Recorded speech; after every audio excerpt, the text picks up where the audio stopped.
Good evening, ladies and gentlemen. You're welcome once more on another edition of the 8 p.m. Bilingue newscast on Spectrum Television. We'll begin right away with our headlines. The bill modifying and supplementing certain provisions of the law of January 10, 1997, fixing the conditions of entry, stay, and exit of foreigners in Cameroon was received today in the plenary session.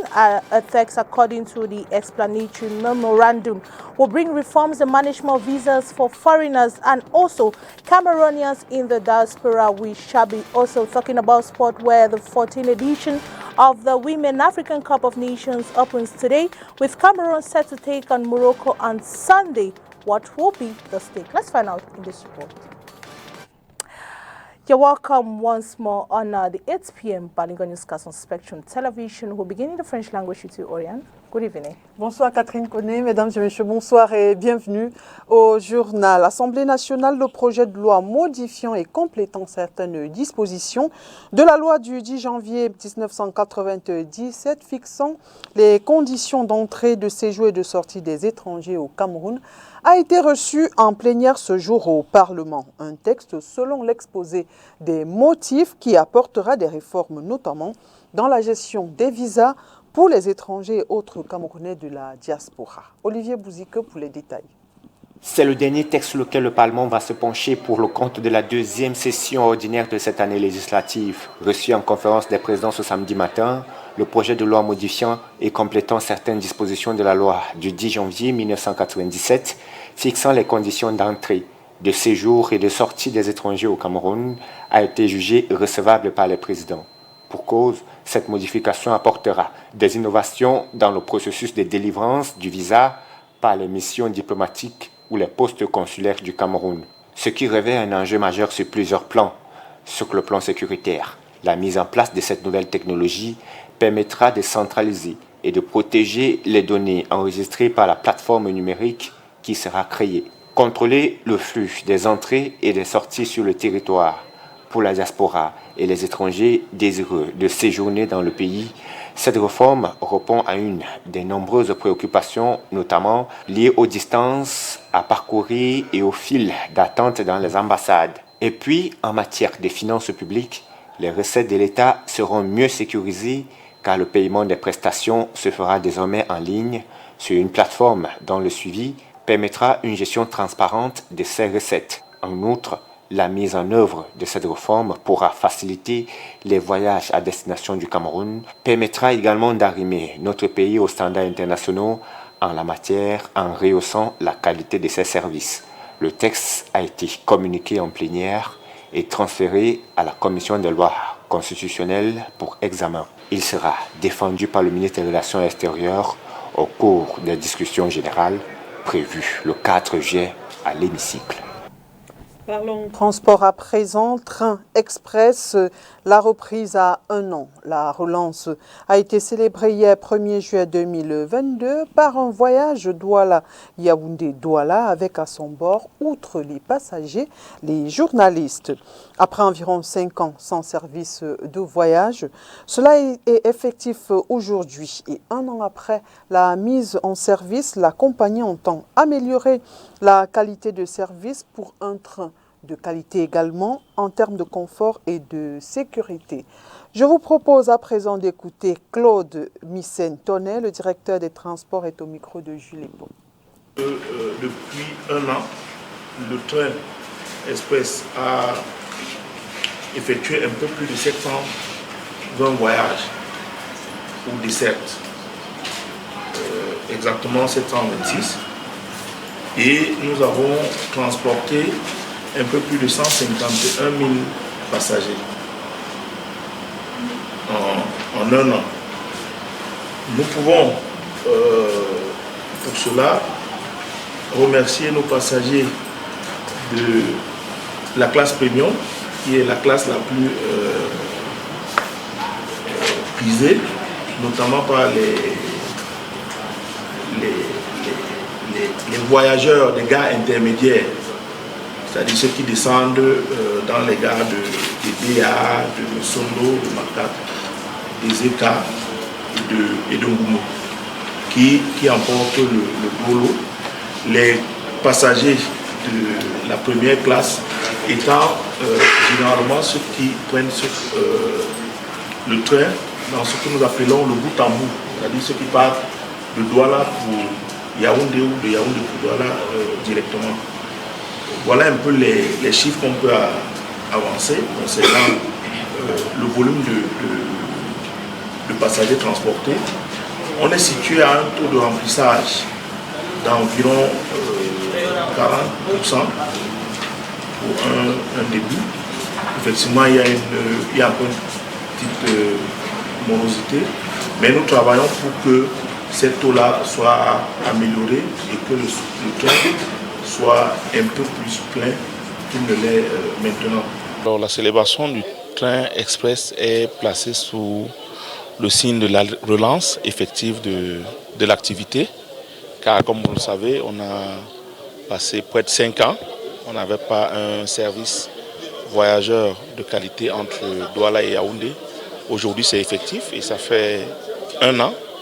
Nous allons poursuivre nos efforts d'amélioration pour que les passagers aient un train de qualité en termes de confort, de sécurité, mais surtout de fiabilité. Logements sociaux, plus de 250 millions de francs CFA d'impayés. La Société immobilière du Cameroun vient de lancer une campagne spéciale de recouvrement de ses arriérés et d'identification de ses locataires. Mireille Chapzi. 1 mois, c'est le délai que s'est donné la Société immobilière du Cameroun pour recouvrer des arriérés de loyers auprès de ses locataires des 8 consignes de Yaoundé, la capitale du pays. L'opération qui a débuté ce 30 juin 2022 va se dérouler jusqu'au 29 juillet prochain. Elle est couplée à l'identification des locataires de cette entreprise. Il faut préciser que, selon les contrats signés entre la SIC et ses clients, qui sont pour la plupart des agents publics, le loyer doit être payé au plus tard le 10 de chaque mois. Une obligation qui n'est pas toujours respectée par de nombreux locataires. Ces derniers invoquent souvent le manque de moyens financiers en dépit de la modicité des loyers pratiqués par cette entreprise publique comparée au prix du marché. En cas d'insolvabilité, ces contrevenants sont généralement pénalisés à hauteur de 10% du montant du loyer au maximum et 5 000 francs CFA au minimum. Après cette étape, suivent les procédures de recouvrement, de mise en demeure et de rupture de contrat lorsque les moyens de recours initiaux sont épuisés. La Société immobilière du Cameroun a décidé de prendre le taureau par les cornes afin de récupérer les impayés estimés à 256,9 millions de francs CFA. Un montant non négligeable car il représente tout de même le double des 128 millions de francs CFA de résultats nets réalisés par la SIC en 2020. Créée en 1952 pour promouvoir l'habitat social, la Société immobilière du Cameroun n'a pu construire qu'à peine 11 000 logements. À ce jour, seulement la moitié demeure dans son parc immobilier, tandis que l'autre moitié a été vendue aux particuliers, selon la formule location-vente. Entre-temps, le déficit en logement au Cameroun a accru et est estimé à environ 2 millions d'unités, selon les chiffres officiels. Le lot numéro 1 de l'axe Olama-Kribi a été techniquement réceptionné par l'État du Cameroun. Long de 106 km, cette route possède plusieurs infrastructures connexes qui vont contribuer au développement de cette localité. Olivier Bouzik. Démarrée en 2018, la route Olama-Bingambo, longue de 106 km, a été provisoirement réceptionnée à 1 mois du délai contractuel prévu le 26 juillet 2022. Réalisée en 54 mois par l'entreprise Sogea Satom, 1200 ouvriers ont cravaché dur pour la construction de ce lot. Les réserves levées sont des réserves somme toute mineures et parfaitement prévues par le contrat. Notre délai de reprise des réserves se constitue sur 3 mois, puis ensuite vient la période de garantie qui s'établira sur 12 mois. Coût global des travaux, 4,94 milliards de francs CFA, toutes taxes confondues. Cette route, toute neuve, a induit la réalisation de 277 dallos, 2 ponts, 2 postes de paysage, une station de péage, un poste de comptage automatique et plusieurs infrastructures connexes qui contribuent au développement de la localité. Sauf que certains travaux devront encore être exécutés avant la réception définitive de l'ouvrage. On a noté quelques petits dysfonctionnements au niveau de la matérialisation, de la signalisation sur la chaussée. Ça va être rapidement corrigé. Il y a eu quelques petits oublis sur les flèches de rabattement qui vont absolument être matérialisés par l'entreprise pour que nous puissions avoir un ouvrage totalement sécurisé. Un délai maximal de 3 mois tel que c'est prévu par le contrat de l'entreprise. Ce projet vise particulièrement à mettre en œuvre une infrastructure routière viable permettant d'améliorer l'accessibilité au port en eau profonde de Kribi en réduisant les coûts de transport pour le trafic en provenance du Sud Cameroun et des pays voisins. La ville n'a pas été oubliée. C'est un concept très apprécié parce que nous avons eu une voirie. Nous avons au-delà, nous avons des projets sociaux, nous avons des centres, des bâtiments pour les jeunes, nous avons même des pistes rurales. Cela émerveille les populations. L'axe Olama-Bingambo est en effet le lot numéro 1 du vaste projet de construction de la route Olama-Kribi lancé en 2017 pour une enveloppe budgétaire de 92 milliards de francs CFA. Let's now talk about something else, given the number of lives wasted as a result of the socio-political upheavals in the 2 English-speaking regions of the country. Human Rights Watch have accused separatist ringleaders on the recent attack on the population of the southwest region. Details on the condemnation in the following report with Josephine Binzi.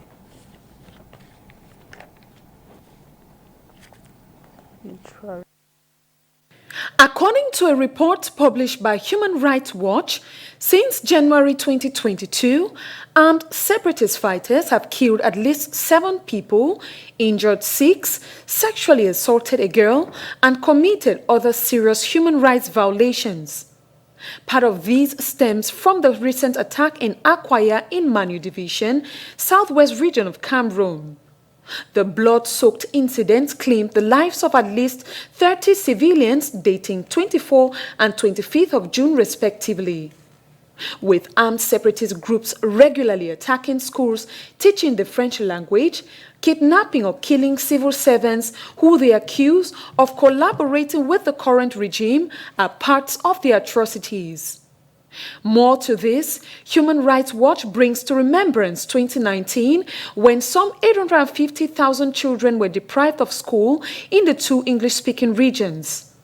Separatist fighters continually target civilians who are adamant to their call and trample on the fundamental rights of an already terrorized civilian population. Adding to this is the burning down of the hospital in Mamfe, depriving 8,500 people of access to health care. This they, however, condemn, as these violations have been carried out by government forces equally. The population of the northwest and southwest region will continually suffer if the boundary line of violence is not drawn. And now, Shed of Tears of Sorrow, Tears and Laughter is a new literary work of acts by Beatrice Free. Her 4th book, which consists of poems, was launched here in the city of Douala on June 30, 2022. Let's listen more of the content in the following interview. I've always loved to read and write. When you read a lot, you end up writing because it's like, excuse me, I can do that. And then, I mean, if you have a mind that, thinks about things, then you end up writing because you want to. I write first of all for me, and then I share it with the people in my house who are the raw audience, and then they will give me feedback. And then, of course, when I publish, is to share with the rest of the people. And I think for my poems, I never sat and thought I was going to write poetry. But I've contributed to many anthologies in Cameroon, in Britain, in the US. And so I discovered that they were doing one of my poems in ENS Bambili. And I was like, wow, okay. And then one of my younger sisters were discussing about my writing because this is my 4th book. And I was contemplating whether to publish a novel next. And she said, no, you've done so many different genres. I think it's time to publish your poems. And I'm like, okay. But that was a really difficult work because it took me a couple of years to write enough poems to want to publish. So this book is, for me, a very important book. It's very interesting because, like you would see later on, we are going to act poetry. And what I have learned from the last launch that I did was that you publish a book and the interpretation is left to the reader. You see now? So people are like, they've even watch the poetry, and then they would like interpret it in their own way. And I am the one who wrote it, and I know why I wrote that particular one. But it is not, the interpretation is not the same way like me who wrote it. So it's interesting, and I love the fact that I'm getting feedback. And now it is the season to rest off work, and the streets are vibrating with families and loved ones on a roadside delicacies. Josephine Binzi in this news magazine is telling us what Cameroonians fancy in terms of roadside food. Let's take a listen to her report.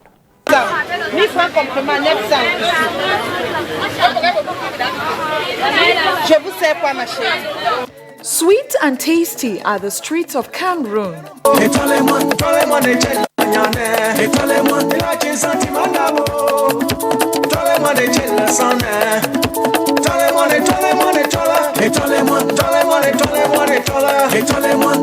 Holidays in the economic capital are here, and the need to have a good time with family members, loved ones and acquaintances attract lovers of street food. The most popular is roast fish and fried ripe plantains, while others prefer steak, locally called soya.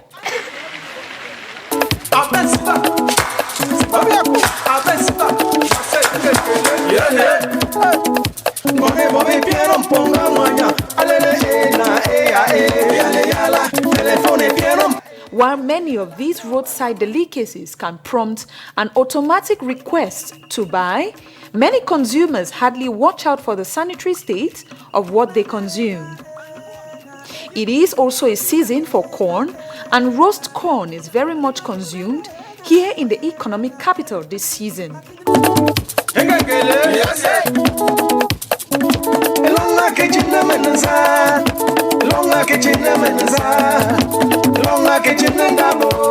The time to rest off work and school is here, and several roadside joints are jam-packed with mouth-watering clients. Whether roast corn, chicken, soya and more, the streets of Cameroon is blessed with a variety in culinary arts that keep lovers of good life busy.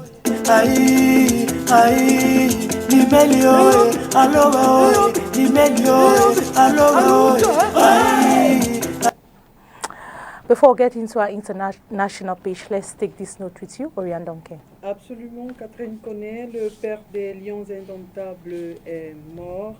Félix Tonienbock, ex-commis de l'État, s'en est allé aux premières heures de ce 2 juillet 2022 des suites de maladie.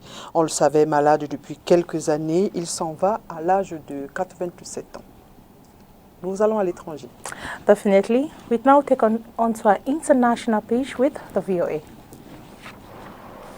3 days after the discovery of 64 migrants inside a tractor trailer in blistering San Antonio, Texas heat, the number killed increased to 53 after several died in the hospital. So the plight of migrants seeking refuge is always a humanitarian crisis, but tonight we are dealing with a horrific human tragedy. 11 people are still struggling to survive. In general, the medical personnel of the hospitals, I insist in general, have indicated that the wounded are in critical condition with neurological, renal, and hepatic failures with internal hemorrhages. Only 37 victims have been preliminarily identified. The FBI has also joined the investigation. Identifying people who cross borders illegally can be challenging, because many times they come with false documents, and we have to investigate that information with fingerprints and DNA tests to guarantee their identity.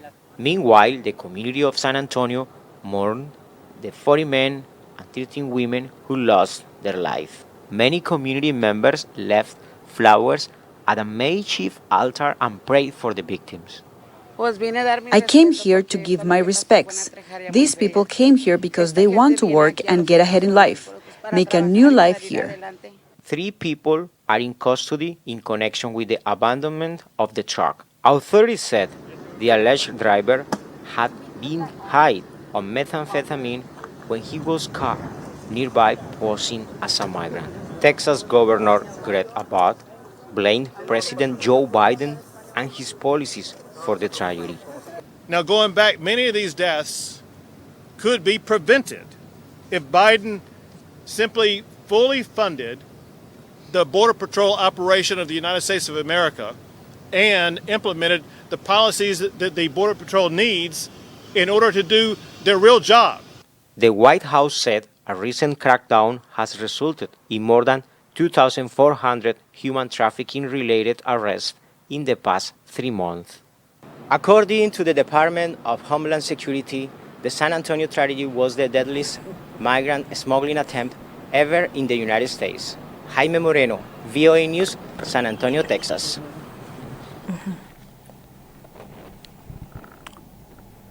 And now in sport, the 14th edition of the Women African Cup of Nations opens today, with Cameroon set to take on Morocco on Sunday. What are the stakes? Let's find out in this report with Oni Ladinet.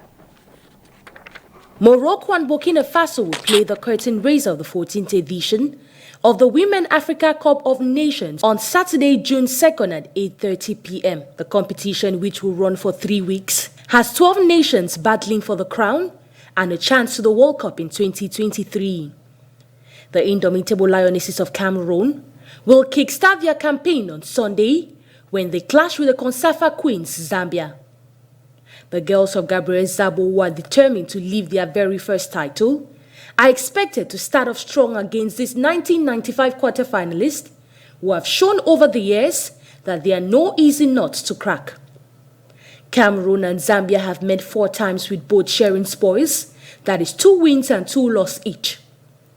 Cameroon, who is off the back of a 9-2 win in their last friendly, France, will be counting on the expertise of Captain Abudi Ungene, Shut Njoya Ajara, Estelle Johnson and many other ace players in this team. I think we're just really getting prepared. We know we've faced them before, and so we kind of know what to expect. And so I think that we're just all trying to get on the same page on how we want to play and how we want to attack the game. A lot of energy. I don't want to give too much of our game plan away, but I know that we need a lot of energy and a lot of concentration. I think chemistry is going to be really important. And so I think in the coming days, we're tightening up on our partnerships across the field and making sure that our chemistry is on point. With 3 silver medals off their belt and 13 WAFCON participation, on paper, the Lionesses are the better side, but as football may have it, things can definitely change. Despite being the better side, this 26-man squad has been unstable, especially around the defense. A lapse that will be exploited by the Copper Queens of Zambia. Zambia booked her ticket to this year's tournament at the expense of Malawi and Namibia. The country, which has had an active women national team since 1994, were the only team to qualify for the 2021 Tokyo Olympics, with star Barbara Banda netting back-to-back hat-tricks. Although their last quest for this continental title hasn't seen them cross the group stage, Zambia is a team not to rule out. The Copper Queens also boast of key players like Barbara Banda, Rachel Kundanaji, and many others. After Zambia, Cameroon will take on Togo on July 6 and Tunisia on the 9th of July. And that brings us to the end of the 8 p.m. Bilingue newscast on Spectrum Television. Have a wonderful weekend. Good night, Sorian Dante. Bonsoir, Catherine Connet. Mesdames et messieurs, merci d'avoir été des nôtres et bonne suite de programme sur Spectrum Télévision.